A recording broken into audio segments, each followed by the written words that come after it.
साइन्सले भन्न त भन्छ होइन 5 रेपिटेसनदेखि 30 रेपिटेसनको बिचमा कुनै पनि रेफरेन्समा हजुरले ट्रेनिङ गर्नुभयो भने हजुरले सेम लेभलको हाइपरट्रफी पाउनुहुन्छ भनेर। बट जिममा किन मान्छेले त्यही 8 देखि 12 रेपिटेसन मार्दै गर्छ होला? के उनीहरू गलत हो त? No, but what is most practical भन्ने कुरा हो कि साइन्सले त पर्फेक्ट इन्भाइरोमेन्ट क्रिएट गरेर हाइएस्ट पोसिबिलिटी क्रिएट गरेर उनीहरूले तथ्य निकाल्ने हो। बट हामीले रियल लाइफमा ट्रेनिङ गर्छौँ, सो त्यसको लागि कुन धेरै सुटेबल हुन्छ त? Let's find out. सो पहिला कम रेपिटेसनको बारेमा कुरा गरौँ। मानिलिउँ हजुरले गर्नुभयो 4 to 6 repetition.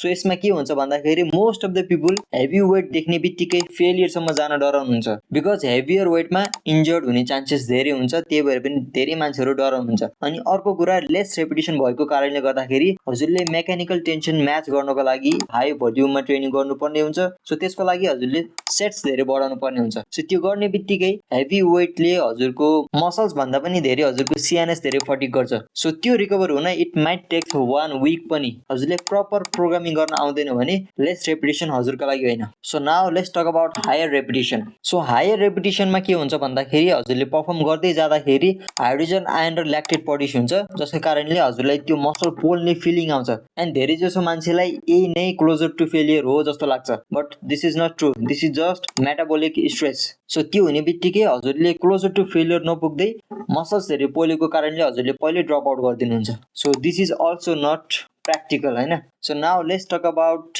6 to 12 reps or 8 to 12 reps। यो जुन बिचको स्विट स्पट छ नि, सो यो नै धेरै मान्छेले किन फलो गर्छ त? सो यसको एउटै रिजन हो, यसमा हजुरले प्रपर मेकानिकल टेन्सन नि पाउनुहुन्छ र मेटाबोलिक स्ट्रेस पनि मिड रेन्जमा हुन्छ र हजुरले रियल फेलियरसम्म पुश गर्न सक्नुहुन्छ। बट यो भन्दैमा मैले देखिरहेको हुन्छु कति मान्छेहरूले एकदमै छिटो छिटो गरेर सकाइदिन खोज्नुहुन्छ, but that's not how it's work. So mechanical टेन्सनको लागि पनि हजुरले एटलिस्ट 60 to 1 minute दिनुपर्ने हुन्छ। So time under tension tempo पनि त्यत्तिकै इम्पोर्टेन्ट छ रेपिटेसन पर्फर्म गर्दाखेरि। And for me I prefer to do under 10 repetition because I can not bear that burning sensation.